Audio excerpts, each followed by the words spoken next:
وما أرسلنا من قبلك إلا رجالا نوحي إليهم فاسألوا أهل الذكر إن كنتم لا تعلمون بالبينات والزبر وأنزلنا إليك الذكر لتبين للناس ما نزل إليهم ولعلهم يتفكرون صدق الله العظيم۔ 14ویں سپارے کی آیت نمبر 43 اور 44 یہ دو آیتیں پڑھی گئی ہیں۔ ان دو آیات میں اللہ رب العزت نے کیا بیان کیا ہے، مفسرین ہمیں کیا درس دیتے ہیں، آپ کے سامنے آج کے درس میں 3 چیزیں ذکر کی جائیں گی۔ باتیں تھوڑی سی علمی ہیں لیکن بیان کرنا ضروری ہے، اس کی تھوڑی توجہ رکھیں گے۔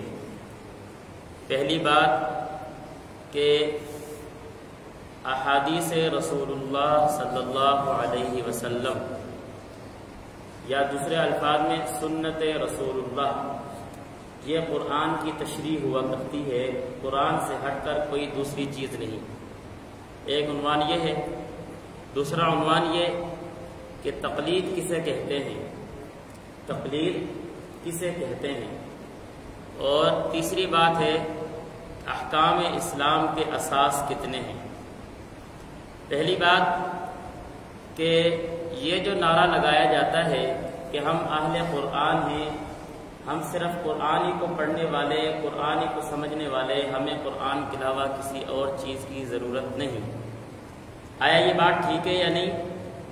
علماء ہمیں یہ بتاتے ہیں کہ قرآن مجید کی آیت ہے، آپ علیہ السلام کے بارے میں اللہ رب العزت نے فرمایا وَمَا يَنْتِقُ عَنِ الْهَوَىٰ إِنْ هُوَ إِلَّا وَحْيٌ يُوحَىٰ کہ آپ علیہ السلام کوئی بھی بات کرتے ہیں وہ وحی سے ہٹ کر نہیں ہوا کرتی، آپ کی زبان سے جو لفظ بھی نکل رہا ہے وہ اللہ کی طرف سے آپ کے اوپر وحی نازل کردہ کلام ہے۔ آگے وحی کی پھر 2 صورتیں بن جاتی ہیں۔ ایک وحی اس کو کہتے ہیں جو وحی متلو، یعنی جس وحی کی ہمیں تلاوت کرنے کا حکم دیا جسے قرآن مجید کہتے ہیں۔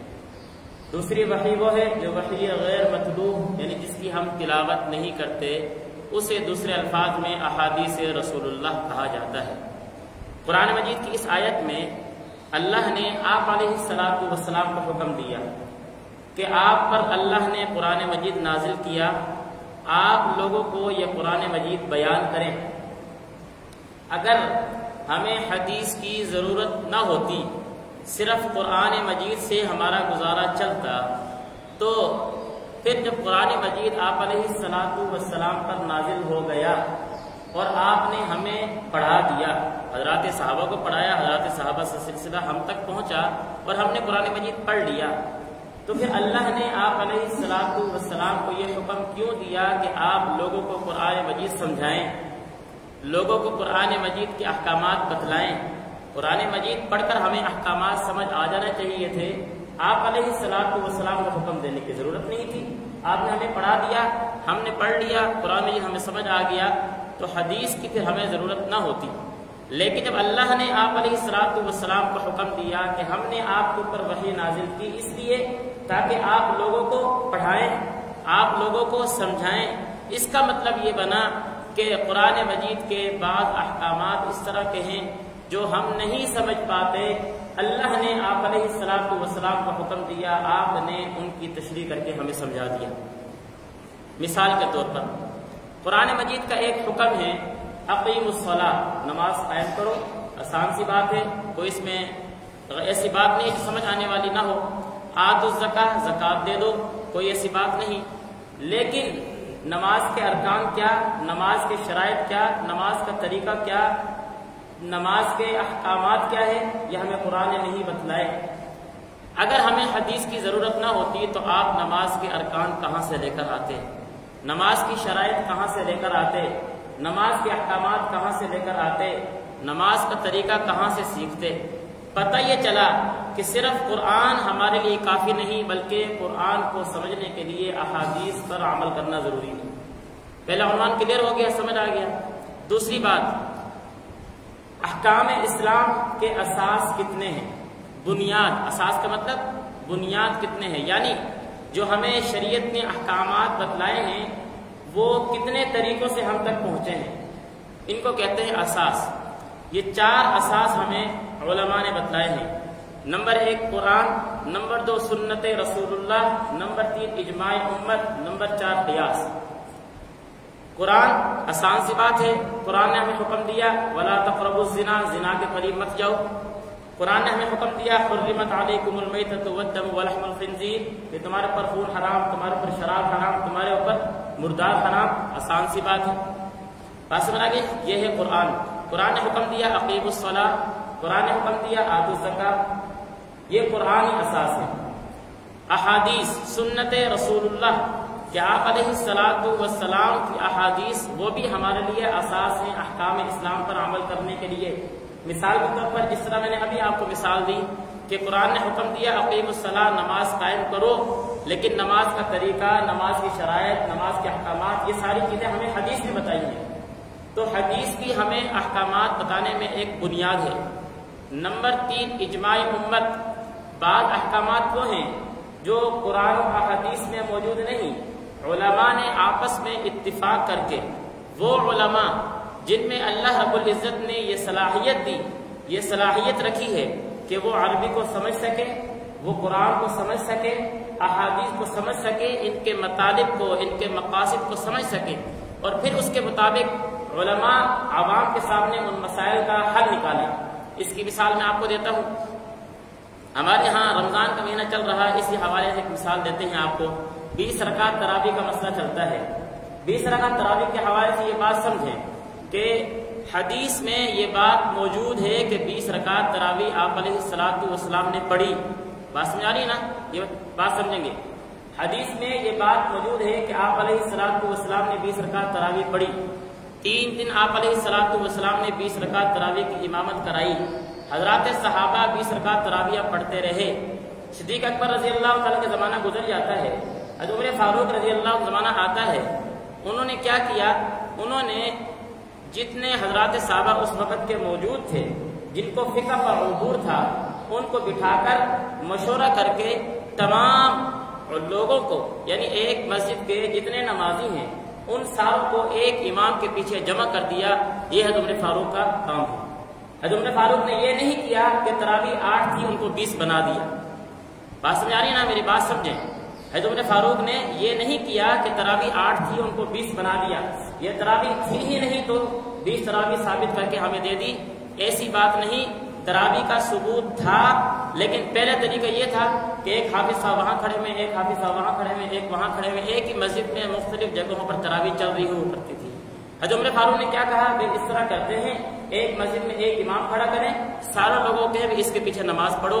یہ اجماع امت ہے کہ اس وقت کے علماء نے اس پر اتفاق کیا، اجماع کیا، اور ہمارے لیے یہ مسئلہ دے دیا، ہمارے اوپر ماننا لازم ہے۔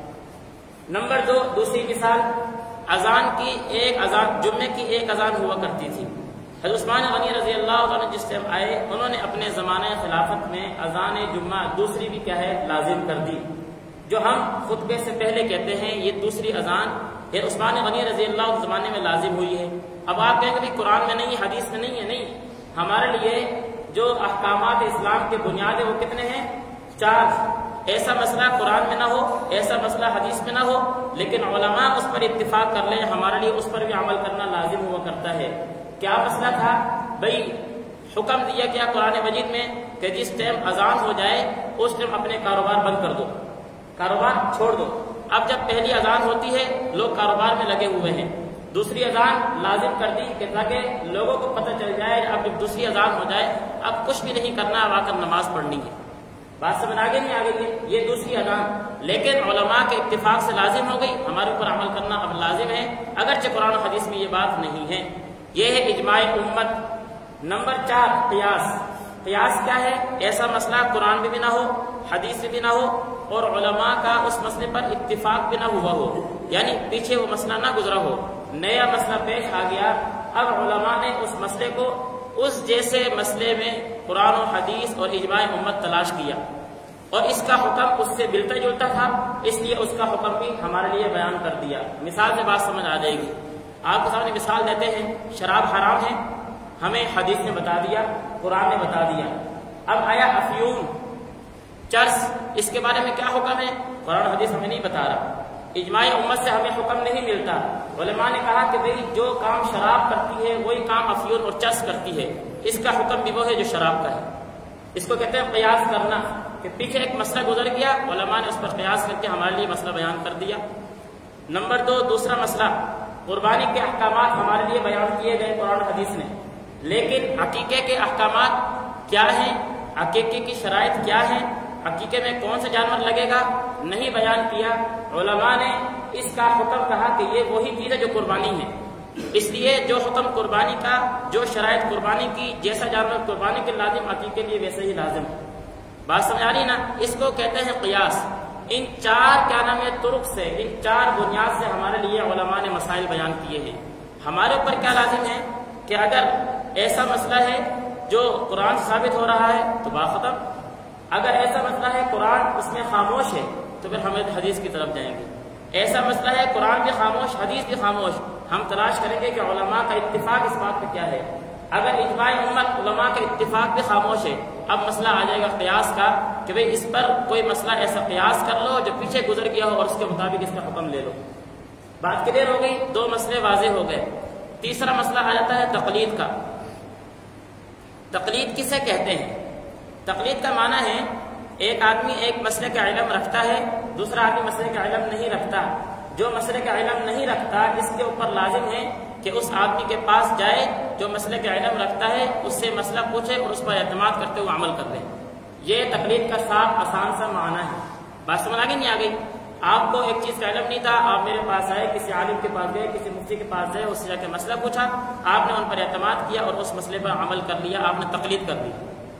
میرے پیچھے آئے، نماز پڑھے، اللہ اکبر، امام نماز پڑھا رہا ہے، امام نے ہاتھ اٹھائے، آپ نے ہاتھ اٹھا لیے، امام نے رکوع کیا، آپ نے رکوع کر لیا، امام نے سجدہ کیا، آپ نے سجدہ کر لیا، امام نے سلام پھیرا، آپ نے سلام پھیر دیا، آپ نے تقلید کی ہے، ایک آدمی کی اتباع کی ہے، اس کو کہتے ہیں تقلید۔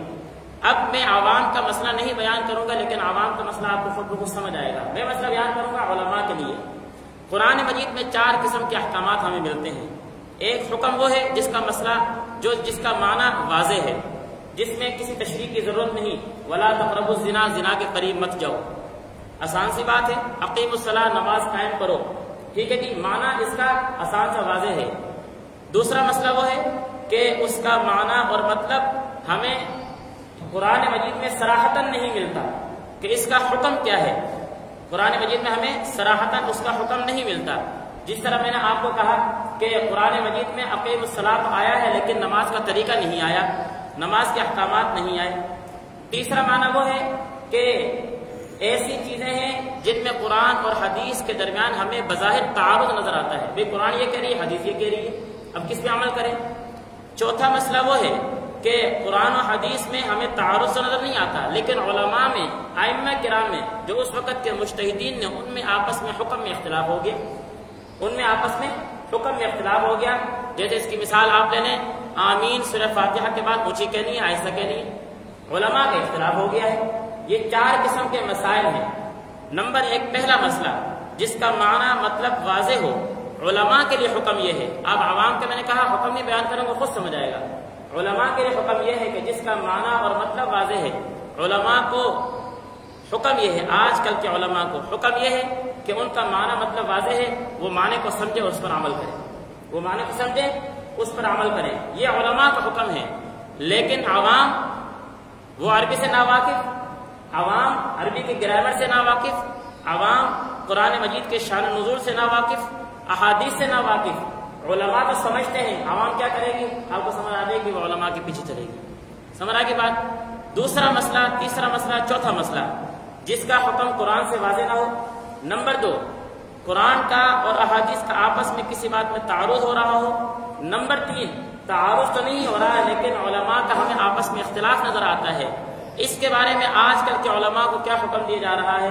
کہا اگر عالم میں یہ صلاحیت نہیں ہے کہ وہ اجتہاد کر کے، اجتہاد کیا چیز ہے بھئی، قرآن مجید کے اس حکم پہ غور کرے، کیا کہتی ہے، قرآن مجید کے سیاق کو بھی سمجھے، سباق کو بھی سمجھے، اس وقت جو آیت نازل ہوئی تھی کیا مواقع تھے، کیا نام ہے وہ واقعات پیش آئے تھے، ان کو بھی سمجھے، عربی کے گرامر سے بھی واقف ہو اور صرف نحو سے بھی واقف ہو، 15 علوم ہیں ایسے جو انسان اپنی طاقت سے کیا حاصل کرتا ہے، اور 16واں علم ہے وہ جو اللہ رب العزت براہ راست وہ انسان کو خود دیتے ہیں۔ یہ 16 علم جس آدمی کے پاس ہو اس کو یہ صلاحیت ہوتی ہے کہ وہ قرآن مجید کو اپنی رائے سے کیا ہے سمجھ سکتا ہے۔ بات سمجھ آئی؟ کتنے علم ہیں؟ 16۔ 15 اپنی طاقت سے، کسی کے پاس جا کے پڑھ لو۔ 16واں علم وہ ہے جو انسان اپنی طاقت سے نہیں بلکہ اللہ اپنی طرف سے کیا ہے اس کو صلاحیت دیتے ہیں۔ اب میرے اندر وہ 15 علم بھی موجود نہیں ہے، جائے کہ میں قرآن مجید کو اٹھاؤں اور میں کیا ہے مسئلے کو سمجھ لوں۔ اب اس عالم کا کیا حکم ہے؟ اس عالم کو یہ حکم دیا جا رہا ہے چونکہ اس میں اتنی صلاحیت نہیں کہ وہ اپنے رائے سے اور اپنے کیا ہے علم کی بنیاد پر اس مسئلے کو واضح کر سکے۔ اس کو کہا کہ جو پیچھے کیا نام ائمہ محنت کر کے چلے گئے ہیں ان کی تقلید کرو، جو انہوں نے بیان کر دیا اس بات کو مان لو، خود کیا ہے اپنے طرف سے رائے قائم نہ کرو۔ اس کی مثال میں آپ کو دیتا ہوں۔ ایک آدمی بیمار ہو گیا، آپ کے علاقے میں 4 ڈاکٹر موجود ہیں اور چاروں ڈاکٹر اچھے MA BBS کیا ہے اچھے ڈگری حاصل کی ہوئی ہیں، ماہر ہیں، اپنے فن میں مہارت رکھتے ہیں، لیکن وہ مریض ایک ڈاکٹر کے پاس جاتا ہے 3 ڈاکٹر کو چھوڑ دیتا ہے۔ آپ کیا کہیں گے؟ بھئی یہ مریض ڈاکٹر کے پاس گیا یہی ڈاکٹر ٹھیک ہے باقی 3 غلط ہیں؟ بتائیں مجھے، باقی 3 غلط ہیں؟ نہیں، ایسی بات نہیں ہے، بلکہ اس مریض کی شفا اسی میں ہے کہ یہ ایک ڈاکٹر کی بات مان کے اسی کی دوا استعمال کرے، نہ یہ کہ ایک گولی اس کی کھائے، ایک اس کی کھائے، ایک اس کی کھائے، بلکہ کیا ہوگا اس کا مرض بڑھ جائے گا حتیٰ کہ بیچارہ موت کا شکار ہو جائے گا۔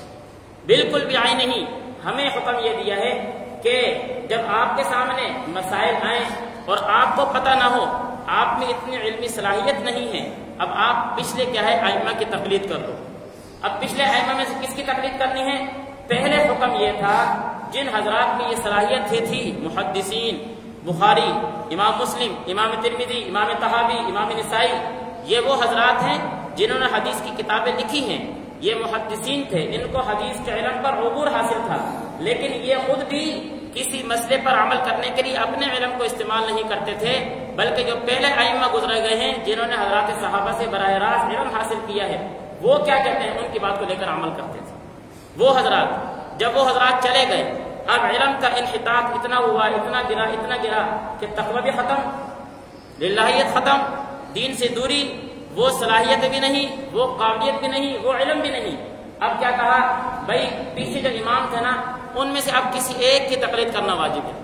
اب یہ نہیں اس کی بات بھی لو، اس کی بات بھی لو، اس کی بات بھی لو، اگر ساروں کی بات لوگے، جس طرح یہ مریض بیچارہ موت کا شکار ہو جائے گا، اگر آپ ساروں کے کیا نام میں بات لیتے پھریں گے تو نقصان یہ ہوگا کہ آپ کسی بھی منزل تک نہیں پہنچ سکیں گے، ذہنی تشویش کا شکار ہو جائیں گے، پھر کہیں گے کہ یار علماء کا آپس میں کیا ہے اتفاق نہیں ہوتا تو ہم کس بات پر عمل کریں؟ بات سمجھ آئی نہیں آئی؟ اس کو کہتے ہیں تقلید۔ اب اس تقلید کا حکم کیا ہے؟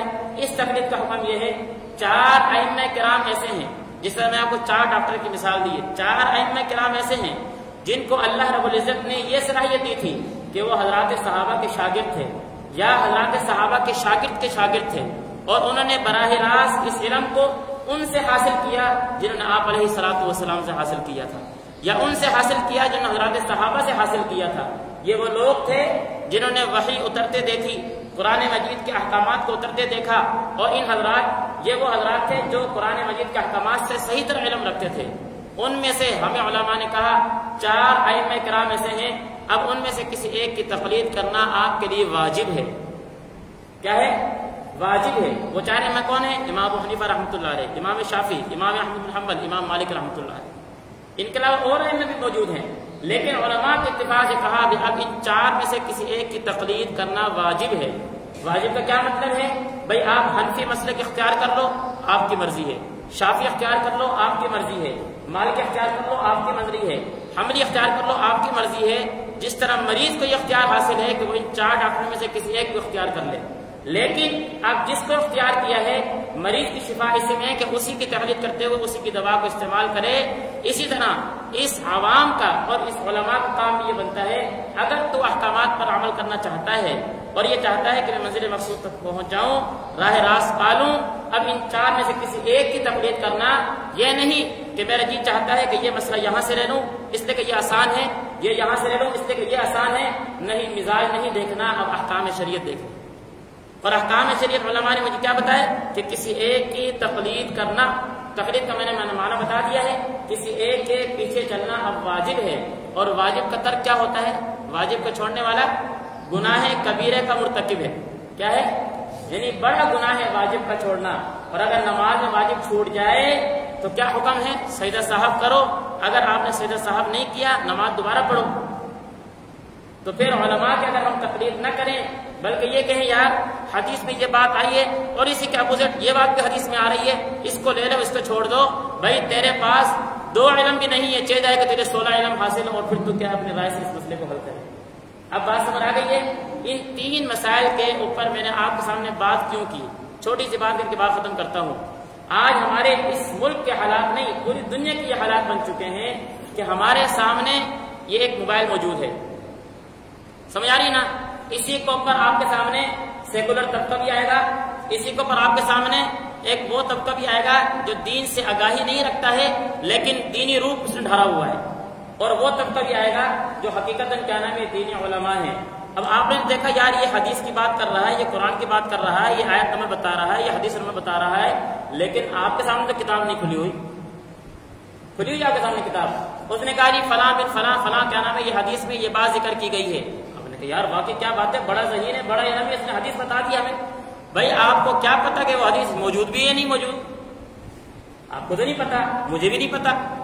مجھے بھی کیا ہے تب پتہ چلے گا جب میں آیت نمبر وہ حدیث نمبر جا کے کتاب کھول کے دیکھوں گا. کیوں؟ ہمیں اتنی رسر حاصل نہیں ہے. اب ہمیں کیا حکم دیا جا رہا ہے کہ کسی ایک کی تقلید کر لو. آپ کو کیا حکم ہے؟ بھائی خدا را اگر آپ کا نام موبائل پر اس طرح کی چیزیں دیکھتے ہیں، سب سے پہلی چیز آپ نے کیا دیکھنی ہے؟ یہ دیکھیں کہ یہ آدمی بیان کرنے والا کسی مستند ادارے کا فاضل ہے. ایک آدمی کیا نام ہے کسی ادارے کا فاضل ہی نہیں، اس نے قرآن کسی سے پڑھا ہی نہیں، حدیث کسی سے پڑھا ہی نہیں، وہ خود کیا بیان کرے گا؟ وہ تو خود نہیں بیان کر سکتا.